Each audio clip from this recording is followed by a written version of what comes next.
Hola a todos mis amados hermanos, muy buenas tardes, días, noches, dependiendo del lugar, el país donde usted nos esté escuchando, viendo, o la hora, dependiendo cuando usted escuche esta enseñanza.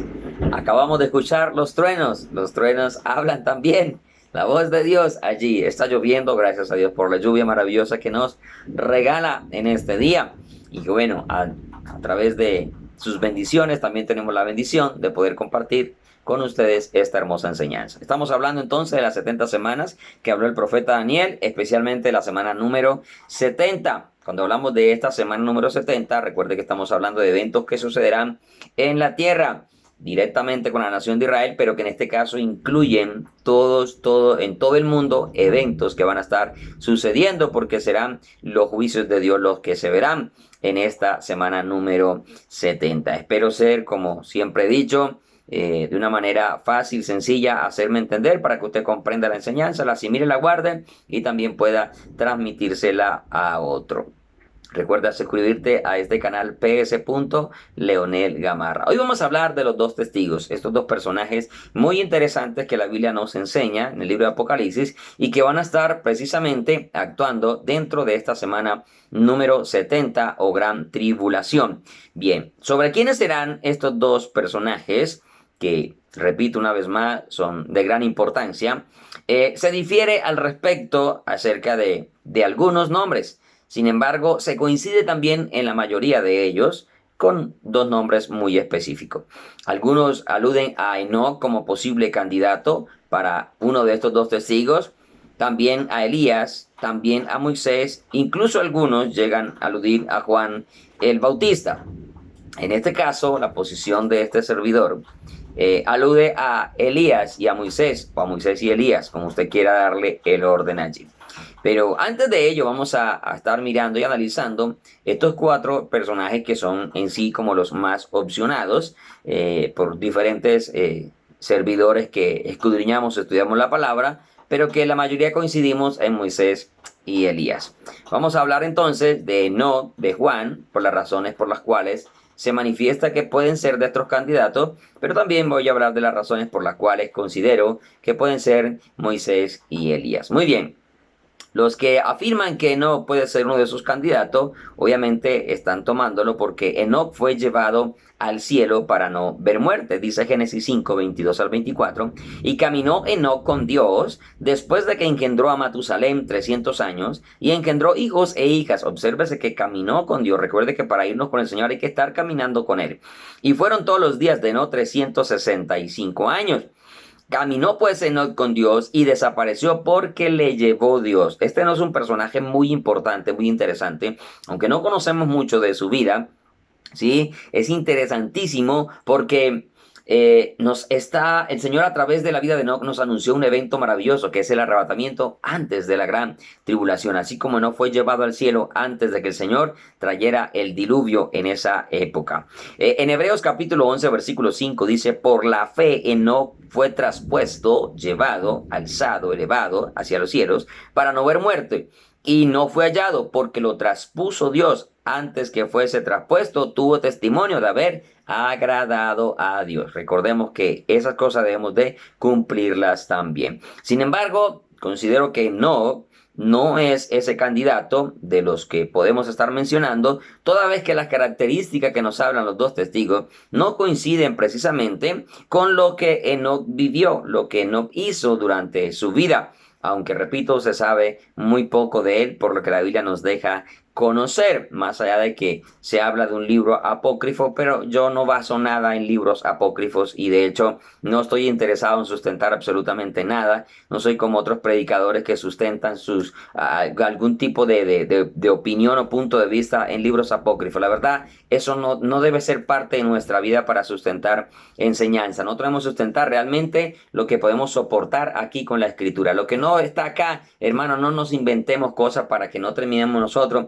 enseñando herejías, distorsionando la palabra o enseñando lo que a nosotros realmente nos parece. Entonces, no tenemos allí el soporte y vamos a ver que lo que harán los dos testigos no tiene nada que ver con la vida de este hombre en lo que conocemos por la escritura.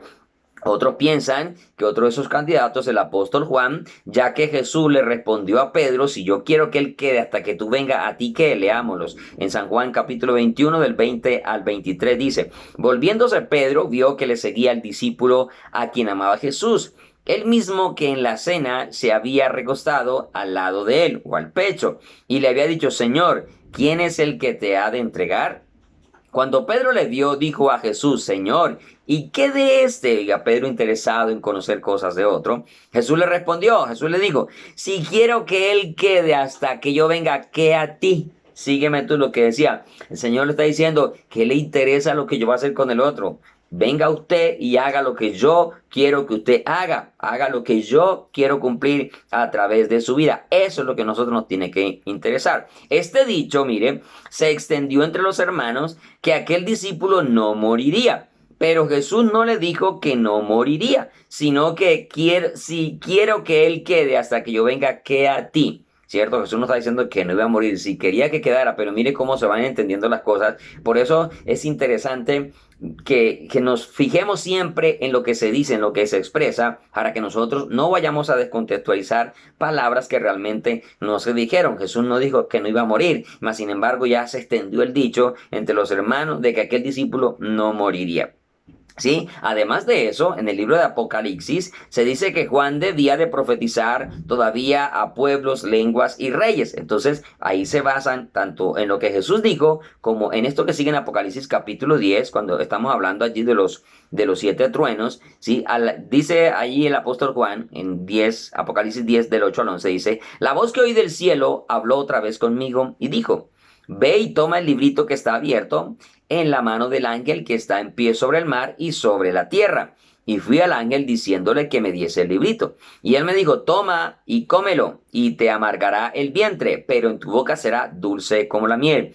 Entonces tomé el libro de la mano del ángel y lo comí, y era dulce en mi boca como la miel, pero cuando lo hube comido, amargó mi vientre. Y él me dijo: es necesario que profetices otra vez sobre muchos pueblos, naciones, lenguas y reyes. Bueno, esto no está diciendo que él lo iba a hacer al final de la gran tribulación. Obviamente, a través del escrito del libro, Juan siguió profetizándole a las naciones, y hasta el día de hoy nosotros seguimos tomando la profecía de Juan para hablarle a los pueblos, a las naciones, a toda lengua y a los reyes. Recordemos que la misma escritura se ha transcrito en diferentes idiomas y dialectos. Entonces, aunque la Biblia no registra la muerte del apóstol Juan, la historia nos cuenta de que Juan murió. Se dice que este discípulo amado, discípulo de Jesús, enfrentó obviamente el martirio cuando fue hervido por un enorme caldero de aceite durante una ola de persecución en Roma. Sin embargo, pues sobrevivió milagrosamente a ese evento y fue sentenciado a la prisión allá en la isla de Patmos. Allí obviamente donde recibió la revelación del libro de Apocalipsis, y que después de eso se dice que fue liberado, regresó a lo que se conoce como Turquía, y que murió en su vejez, que no murió como los otros discípulos que fueron mártires, los otros apóstoles. Eso se conoce por la historia, usted lo puede consultar, lo puede averiguar, y va a saber que siempre va a redundar en lo mismo, ¿sí? Ahora, vuelvo a esto, las características del ministerio del apóstol Juan no tienen nada que ver con las características de que van a realizar los dos testigos. Con esto no estoy diciendo o estoy afirmando quiénes van a ser realmente esos dos testigos. A la verdad, y al final se lo terminaré repitiendo, nadie puede asegurar son él y él. No lo sabemos, ¿sí? Al final se lo voy a volver a confirmar. Sin embargo, vemos esas posibilidades por lo que el texto nos deja ver y por lo que situaciones atrás vivieron. A la verdad, repito, nadie puede asegurar quiénes serán los dos testigos. Sin embargo, este servidor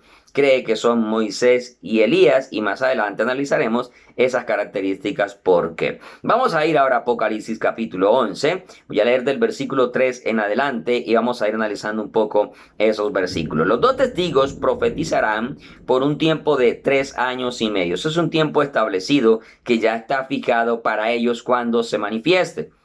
Son 1260 días. Mire, versículo 3.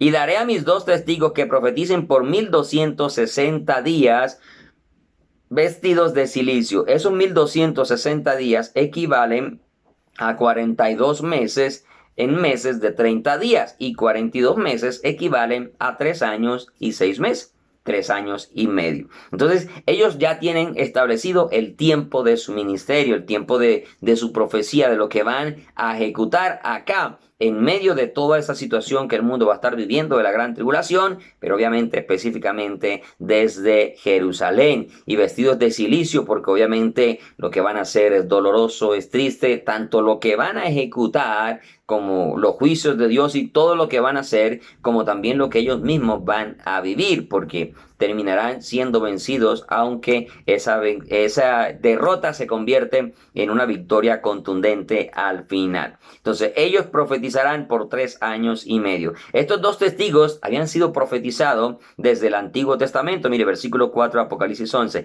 Estos dos testigos son los dos olivos y los dos candeleros que están en pie delante del Dios de toda la tierra. Veamos en el Antiguo Testamento dónde están relacionados estos dos testigos. Cuando dice que estos dos testigos son los dos olivos, es porque está llevando a Juan a pensar precisamente, o a que él piense en esta profecía que está en el libro de Zacarías en el capítulo 4, para lo cual vamos a leer algunos versículos de ese capítulo, casi todo en su totalidad. Dice el versículo 1 al 3. Volvió el ángel que hablaba conmigo y me despertó, como un hombre que es despertado de su sueño. Y me dijo, ¿qué ves? Y respondí, he mirado y aquí un candelabro todo de oro, con un depósito encima y sus 7 lámparas encima del candelero, y 7 tubos para las lámparas que están encima de él, y junto a él 2 olivos. Esto es lo que está diciendo Juan.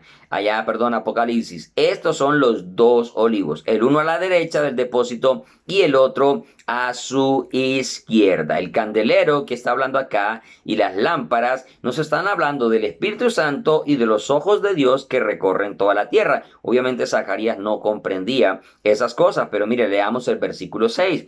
Entonces respondió y me habló diciendo, esta es la palabra, porque él le pregunta qué es eso, no entiendo. ¿Entiendes? No, dice no entiendo. Entonces le responde el ángel que está con él, esta palabra de Jehová esta es palabra de Jehová a Zorobabel, que dice, no con ejército ni con fuerza, sino con mi espíritu, ha dicho Jehová de los ejércitos. Ese candelabro que representa a Jesucristo, a la iglesia, representa al Espíritu Santo. En este caso, está hablando directamente del Espíritu Santo. Cualquier aplicación que le podamos dar al candelabro es válida. De acuerdo al contexto, lo miramos y le damos la más adecuada. En este caso, representaría al Espíritu Santo de Dios, que ilumina, que también está allí precisamente para dar esa victoria, no con espada ni con ejército, sino con mi espíritu, ha dicho de Jehová de los ejércitos. Versículo 10 dice, porque los que menospreciaron el día de las pequeñeces se alegrarán y verán la plomada de la mano de Zorobabel. Pero mire la parte final del versículo para mostrarle que los ojos de Dios,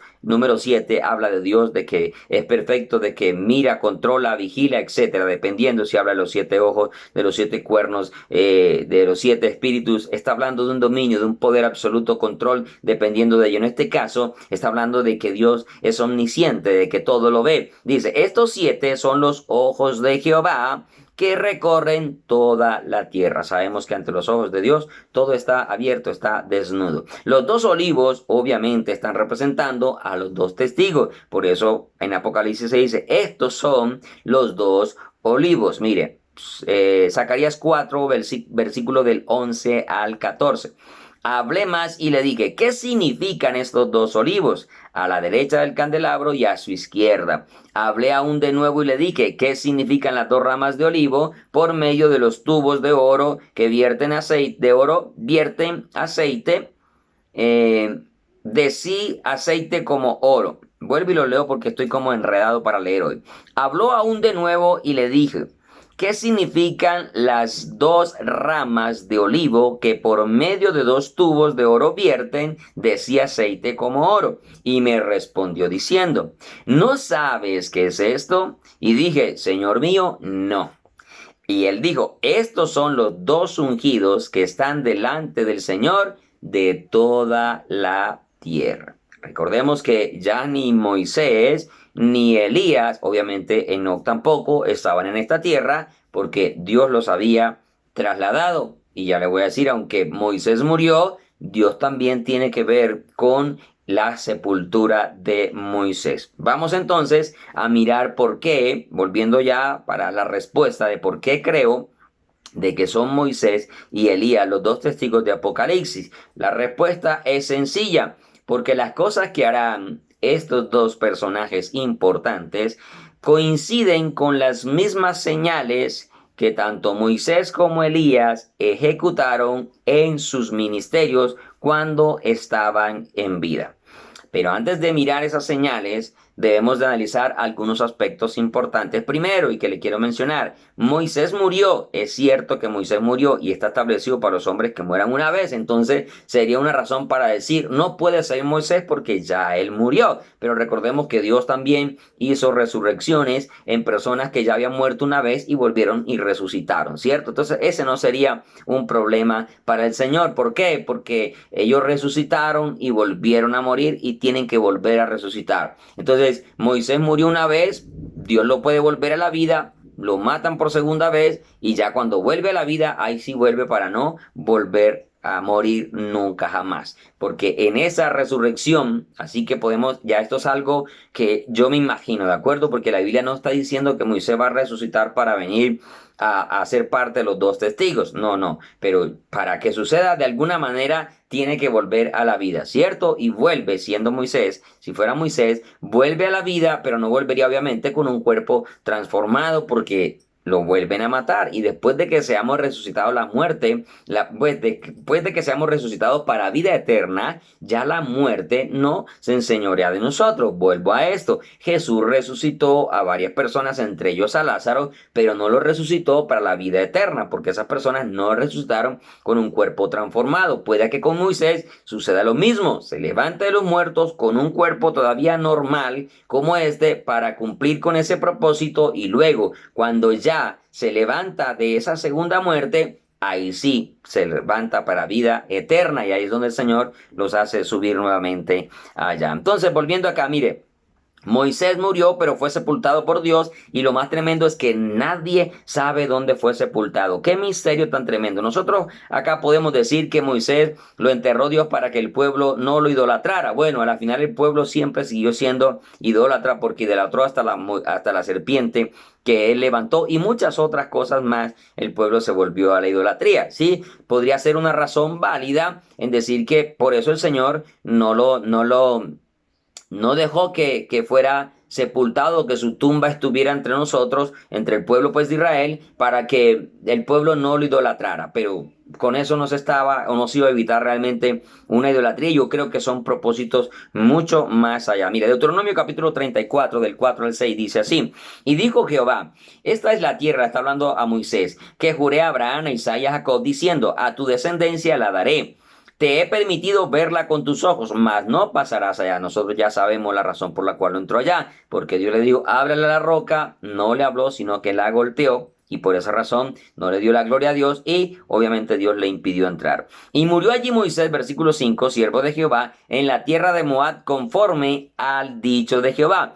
Y lo enterró en el valle, en la tierra de Moab, enfrente de Bet-peor, y ninguno conoce el lugar de su sepultura hasta hoy. Un gran misterio.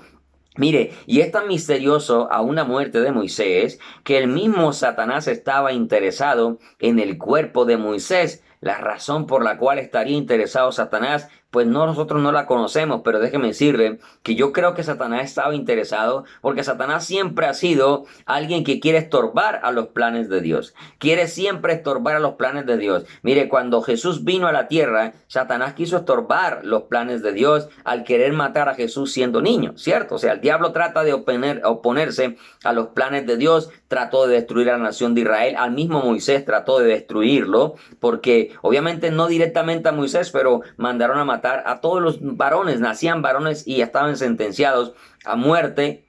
Entonces intentaron también a través de la reina Esther, que salvó a la nación de Israel de este pervertido de Amán, que iba a acabar con los judíos, acabando obviamente con el pueblo de Dios, acaba con la línea mesiánica, estorbaba, siempre buscó estorbar, y creo que esto de Moisés es buscando quizás estorbar también los planes de Dios, pero obviamente el diablo, por más que intente estorbar, nunca podrá impedir la obra del Señor. Entonces, y creo que estaría estorbando precisamente para evitar los planes que Dios tuviera con la vida de Moisés en un futuro. Mire, Judas versículo 9 dice: pero cuando el arcángel Miguel contendía con el diablo, disputando con él por el cuerpo de Moisés, no se atrevió a proferir juicio de maldición contra él, sino dijo: el Señor te reprenda. Hay algo misterioso acá. Yo no puedo definir lo que es, pero consideraría que todo este misterio de que Dios mismo lo sepulta, de que el diablo estaba interesado en su cuerpo como para tratar de estorbar los planes de Dios, etcétera, o como le repito, algunos pueden decir, es porque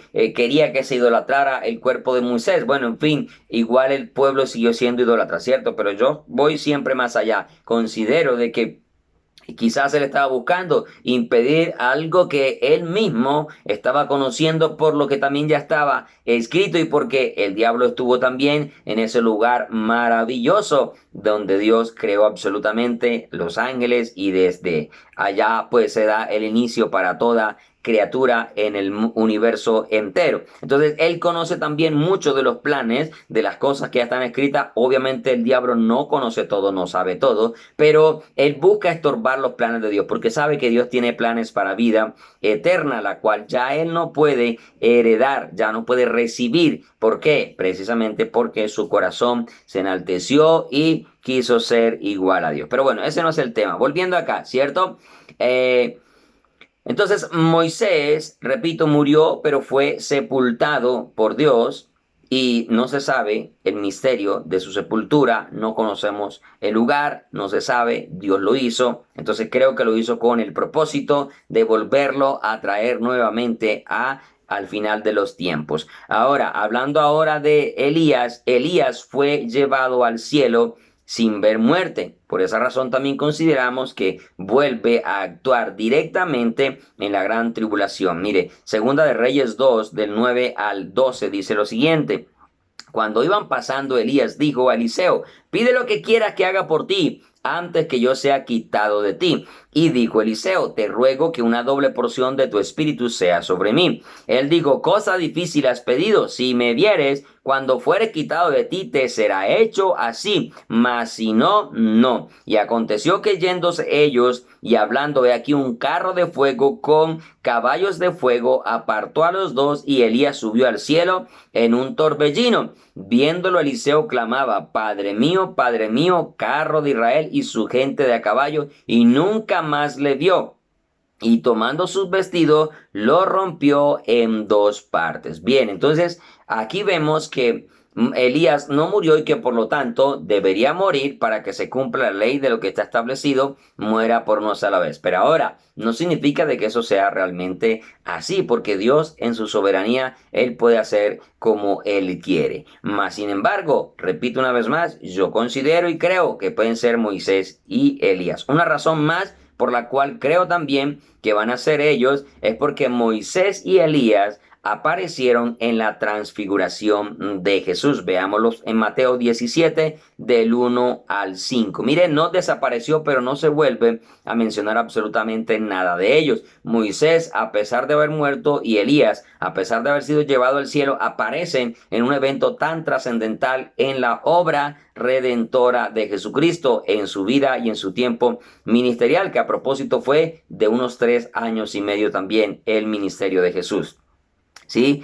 Dice el versículo 1: 6 días después, Jesús tomó a Pedro, a Jacobo y a Juan, su hermano, y los llevó aparte en un monte alto, y se transfiguró delante de ellos, y resplandeció su rostro como el sol, y sus vestidos se hicieron blancos como la luz.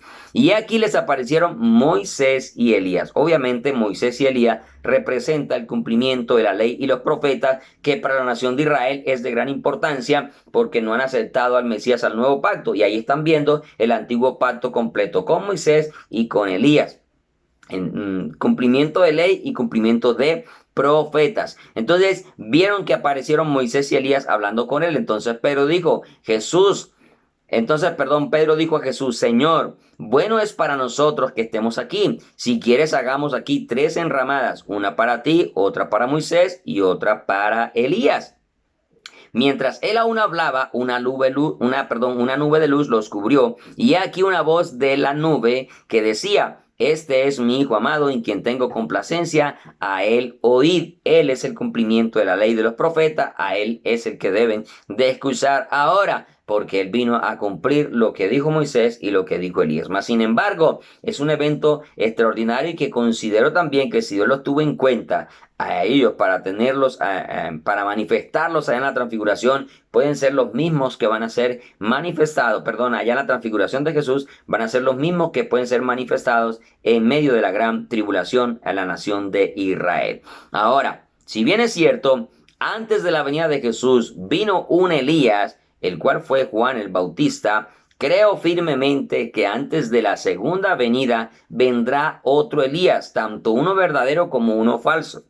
El falso para manifestar el anuncio del anticristo, pero el verdadero para también hablar la venida de Jesucristo, en especial a la nación de Israel, que todavía no lo ha conocido, no lo ha recibido, no acepta que Jesús sea el Mesías. ¿En qué tiempo van a aparecer estos dos testigos? Bueno, la Biblia no nos deja exactamente ver. Yo creo que aparecen durante esos primeros años, ¿sí?, de gran tribulación. No aparecerán a la mitad, y considero que pueden estar apareciendo en un principio porque obviamente van a empezar a hablarle a la nación de Israel en contra de ese hombre que se ha manifestado y que se hace pasar por el Mesías, y que ellos obviamente van a estar predicándole al pueblo para que no crean en ese engaño. Pero no hay un número determinado o un tiempo, determinado en el cual se manifiestan. Sin embargo, sí habla, como ya lo leímos, es del tiempo de su ministerio. Probablemente es al principio, hasta la mitad de la primera 70 semanas, que es donde ya la nación de Israel también abre sus ojos y se da cuenta, porque el anticristo obviamente mostrará lo que realmente es. Ahora, vuelvo a esto. Si bien es cierto, entonces ya vino un Elías, que es Juan el Bautista, creo que también antes de su segunda venida vendrá otro Elías. El primer Elías, ya lo dije, fue Juan el Bautista, y lo podemos comprobar con Mateo 17 del 9 al 13. Mire, Mateo 17, 9 dice: cuando descendieron del monte, Jesús les mandó diciendo: no digas a nadie la visión hasta que el Hijo del Hombre resucite de los muertos. Entonces sus discípulos le preguntaron diciendo: ¿por qué pues dicen los escribas que es necesario que Elías venga primero? Ellos obviamente esperaban a Elías. Respondiendo Jesús les dijo: a la verdad, Elías viene primero y restaurará todas las cosas. Mas os digo que Elías ya vino y no le conocieron, sino que hicieron con él todo lo que quisieron. Así también el Hijo del Hombre padecerá de ello. Entonces los discípulos comprendieron que les hablaba de Juan el Bautista, pero obviamente Juan el Bautista no es directamente Elías. Sin embargo, vino con el poder o con el espíritu de Elías, pero no hizo las cosas que Elías hizo en su ministerio, ¿sí? Ahora, Juan vino como un Elías antes de la venida del Mesías, pero no ha sucedido el día grande y terrible, ¿sí? Para el día grande y terrible vendrá otro Elías, el cual creo que puede ser el Elías que fue llevado en torbellino al cielo. Leamos en Malaquías capítulo 4 del 1 al 6. Hoy el video va a ser un poco más largo para no dejarlo ahí entrecortado. Dice Malaquías 4 del 1 al 6. Porque he aquí viene el día ardiente como un horno, y todos los soberbios y todos los que hacen maldad serán estopa. Aquel día que vendrá los abrazará, ha dicho Jehová de los ejércitos, y no los dejará ni raíz ni rama. Esto cuando realmente sucedió, no ha sucedido todavía. Esto sucederá cuando sea la gran tribulación. Recordemos que cuando Jesús vino, aunque habían luchas y Israel estaba bajo el dominio romano, no sucedió esto. No ha sucedido que los soberbios, todos los que hacen maldad, fueron estopas, serán consumidos, serán estopas en la gran tribulación, donde habrá realmente gran dolor y sufrimiento. Versículo 2. Mas vosotros, los que teméis mi nombre, nacerá el sol de justicia, que nosotros esperamos, a los que tememos a Dios, que nazca, que el sol de justicia venga por nosotros, que ese sol de justicia es Jesucristo, y en sus alas traerá salvación, y saldréis y saltaréis como becerros de la manada. Obviamente, al salir de este lugar, entraremos pues a la boda del Cordero, y va a haber un gozo, una felicidad completa. Versículo 3. Hollaréis a los malos, los cuales serán ceniza bajo la planta de vuestros pies. Y si vamos a a tratar de imaginarnos eso, es porque estaríamos nosotros por encima y eso es como mirarlo desde un lugar alto, en este caso desde los cielos. Y con eso no estoy diciendo que nosotros vamos a estar mirando los juicios acá en la tierra. Pero mire lo que dice versículo 3, termina diciendo: en el día que yo actúe, ha dicho Jehová de los ejércitos, acordaos de la ley de Moisés mi siervo, al cual encargué en Horeb ordenanzas y leyes a todo Israel. He aquí yo os envío al profeta Elías antes que venga el día grande y terrible, porque sabemos que la gran tribulación está partida en dos periodos. Esos 7 años parten en dos periodos, donde los últimos días son los días realmente de gran tribulación, en los últimos 3 años y medio, cuando los juicios de Dios realmente se comienzan a desatar. El furor de la ira de Dios cae sobre toda la humanidad. Y vea qué detalle tan curioso que se mencionan a los dos. Acuérdate de Moisés. Pero también dice: y antes que venga el día grande y terrible, enviaré a Elías. Está hablando de los dos. Relacionó a los dos también a través de esta profecía: antes que venga el día grande y terrible. Y él hará volver el corazón de los padres hacia los hijos y el corazón de los hijos hacia los padres. No sea que yo venga y hiera la tierra con maldición. Volvamos a Apocalipsis para que sigamos analizando por qué estos dos personajes reúnen esas características para ser esos dos testigos. Solo Moisés y Elías hicieron las señales que nos habla el libro de Apocalipsis, que harán los dos testigos. Veamos esas señales. Habla de fuego y habla de lo que nosotros conocemos hoy como la ley del talión. Apocalipsis 15, versículo 5, para que retomemos donde habla de los dos testigos. Si alguno quiere dañarlos, sale fuego de la boca de ellos, sale fuego, y devora a sus enemigos. Y si alguno quiere hacerles daño, debe morir de la misma manera. Debe morir de la misma manera. Entonces vamos a mirar. Por la palabra de Elías, en varias ocasiones cayó fuego del cielo, ¿cierto? Por lo que él decía en sacrificios, pero aún hubo un evento donde fue directamente con personas. Y vamos a ir a Segunda de Reyes, al capítulo 1, versículo 10. Solamente voy a leer un versículo, usted leerá toda la historia completa. Y Elías respondió y dijo al capitán de 50: si yo soy varón de Dios, descienda fuego del cielo y consúmate con tus 50. Y descendió fuego del cielo que los consumió a él y a sus 50. Mire, si alguno quiere dañarlo, dice Apocalipsis, sale fuego de la boca de ellos. Yo no sé si saldrá un fuego literal, pero yo creo que es la palabra que ellos van a pronunciar, será como fuego que los acabará, como sucedió con Elías. ¿Sí? De su boca pronunció la palabra y por lo que él pronunció, el fuego cayó y consumió al capitán con los 50, y así pasó con otros 50 hasta que llegó un tercero y llegó con humildad y le pidió que por favor le perdonaran, otras palabras, allí la vida, porque él venía a cumplir una misión, ¿sí? Por medio de Moisés se estableció lo que nosotros conocemos como la ley del talión, y que precisamente el versículo 5 de Apocalipsis termina diciendo: si alguno quiere hacerles daño, debe morir de la misma manera. ¿Qué dice Éxodo 21, 23? ¿Qué dijo Dios por medio de Moisés, o qué se estableció por medio de Moisés? Dice versículo 23 de Éxodo 21. Capítulo 21 del 23 al 25. Mas si hubiere muerte, entonces pagará vida por vida, ojo por ojo, diente por diente, mano por mano, pie por pie, quemadura por quemadura, herida por herida, golpe por golpe. O sea, de la misma manera como hacen, se les va a hacer a ellos. Levíticos 24, 19 y 20 dice: y el que causare lesión en su prójimo, según hizo, así le sea hecho. Rotura por rotura, ojo por ojo, diente por diente, según la lesión que haya hecho a otro, tal se hará a él. Mire, eso dice entonces que Moisés estableció aquello, lo mismo que va a estar sucediendo. Si alguno quiere hacerle daño, debe morir de la misma manera. Ojo por ojo, diente por diente, lo que se le quiere hacer, se le termina haciendo. ¿Qué más harán los dos testigos? Cerrarán el cielo y enviarán plagas, y plagas como las de Egipto. ¿Quién cerró el cielo para que no lloviera? Elías. ¿A través de quién envió plagas a Egipto? A través de Moisés. Versículo 6 de Apocalipsis 11. Estos tienen poder para cerrar el cielo a fin de que no llueva en los días de su profecía, y tienen poder sobre las aguas para convertirlas en sangre y para herir la tierra con toda plaga cuantas veces quieran. Elías cerró los cielos. Mire, leamos Primera de Reyes, capítulo 17, versículo 1. Entonces Elías Tisbita, que era de los moradores de Galaad, dijo a Acab: vive Jehová Dios de Israel, en cuya presencia estoy, que no habrá lluvia ni rocío en 3 años, sino por mi palabra. Y usted sabemos que cuando él dijo que iba a llover, fue que volvió a llover. ¿Y qué nos dice el versículo 6? Tienen poder para cerrar el cielo, a fin de que no llueva en los días de su profecía. En ese tiempo, por 3 años no llovió, y otra vez acá estamos hablando del mismo tiempo, 3 años y medio de su profecía. Entonces, está muy relacionado en los tiempos aún. Moisés convirtió el agua en sangre, y a través de él muchas plagas llegaron a Egipto. El versículo de Apocalipsis termina diciendo: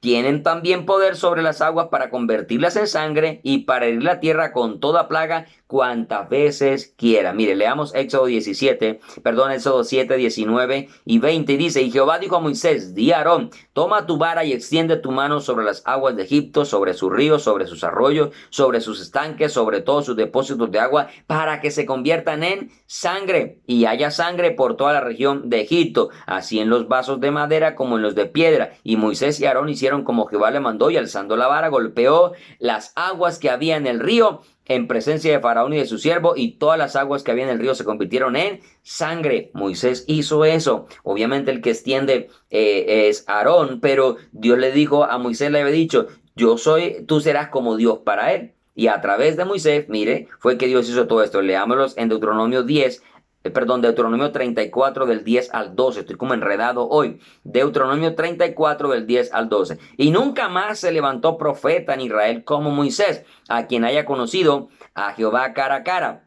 Nadie como él en todas las señales y prodigios que Jehová le envió a hacer en tierra de Egipto. Se lo vuelvo a leer. Nadie como él en todas las señales y prodigios que Jehová le envió a hacer en tierra de Egipto, a Faraón y a todos sus siervos y a toda su tierra. Óigase bien. Y en el gran poder y en los hechos grandiosos y terribles que Moisés hizo a la vista de todo Israel. Mire que quien hizo estas cosas esplendorosas fue Moisés, y los dos cumplen con estas características ministeriales. Por esa razón, por esas señales, creo que son Moisés y Elías quienes se manifestarán en la gran tribulación. Ahora, cuando se haya cumplido el tiempo de su ministerio, es decir, los 3 años y medio, el anticristo los matará, pero no los sepultará.